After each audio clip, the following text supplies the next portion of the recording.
Hey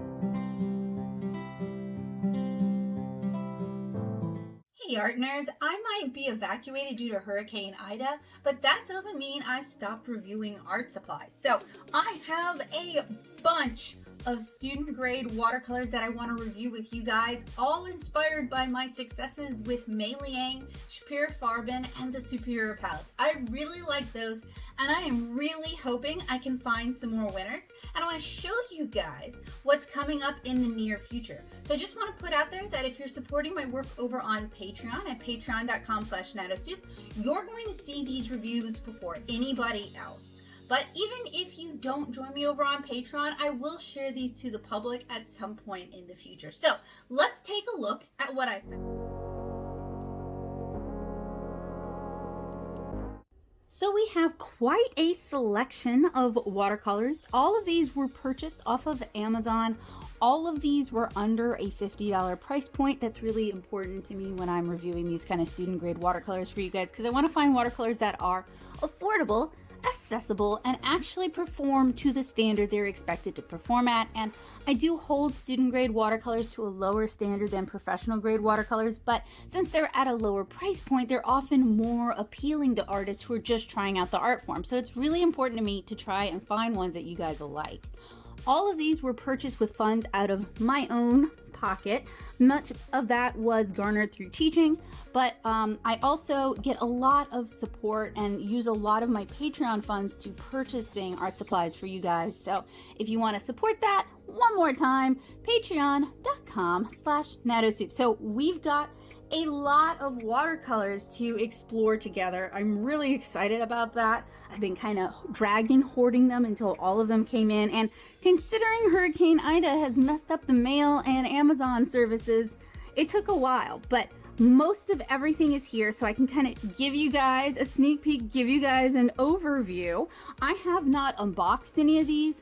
I haven't taken a look at any of these other than this Hemi because it looked like it might have been damaged, but it seems like it's okay. It actually, I know this is gross, it smells like somebody spilt green tea on it. It has like a tea scent to it, so I'm not really concerned about that.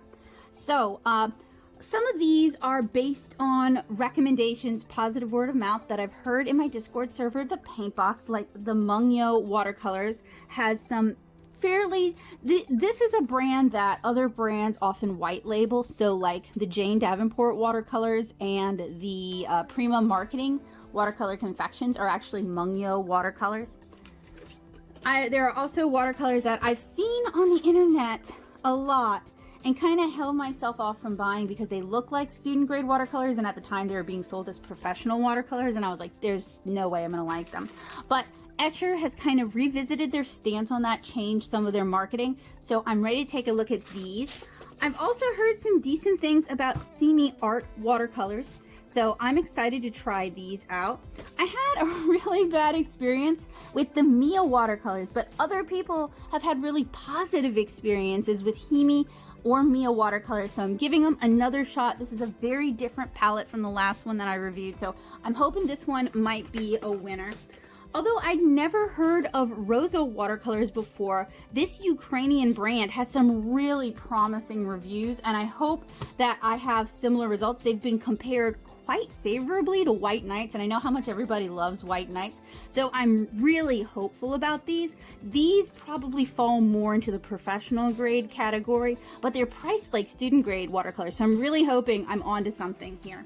And then we have more budget watercolors like the Xylee W watercolors. These are probably a rebrand of something else.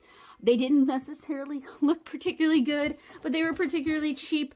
A lot of these are going to be stuff that I've seen on AliExpress and that I've been eyeing on AliExpress, and I waited until they were on Amazon so that I could get the free shipping. And then this, I don't want to unwrap this and ruin the surprise, but this is a 48 watercolor palette and it's rather chunky. And then finally, we have the Cool Bank watercolors, which I've been sitting on for quite some time. So I am really, really looking forward to unboxing, swatching, and field testing these. and then comparing them to some of the other student grade watercolor that I've talked about on this channel in the past, and maybe even making like a dichotomy of what I think are the best and the worst student grade watercolors to help you guys find stuff that you'll like. And if you're more of a professional grade watercolor nerd, fear not, I've got a bunch of really cool professional grade watercolors that I need to review as well. Some pretty promising watercolors in this selection. We're giving Himi another shot. We've got a Seamy art, and we've got a bunch of stuff that's got mixed reviews. We've got some Rosa watercolors. We've got the Etcher watercolors, which it seems like they've kind of amended their stance on them being watercolors for professionals, and all of the literature now says student grade watercolors. So I'm going to compare them against student grade watercolors. We've got some pretty cool things to try out, and I think surely in this selection there's going to be a few winners, and I can't wait to find them with you guys. Let me know down in the comments below which one you're the most excited to see. I'll have them all listed out in the description, and yeah, hopefully you'll keep an eye out for that. And if you've been on the fence about joining me over on Patreon, you can do so for just $2 a month. And not only do you get early access to cool reviews and field tests like these here, but you also get free printable line arts, and you get access to my class materials. So there's a lot going on behind the scenes that people might not know about, and I share that over on my Patreon. Anyway, I'm really excited to dive into these with you guys. Hopefully I won't be evacuated forever, and I hope to see you guys again soon with another tutorial or art supply review. Bye guys!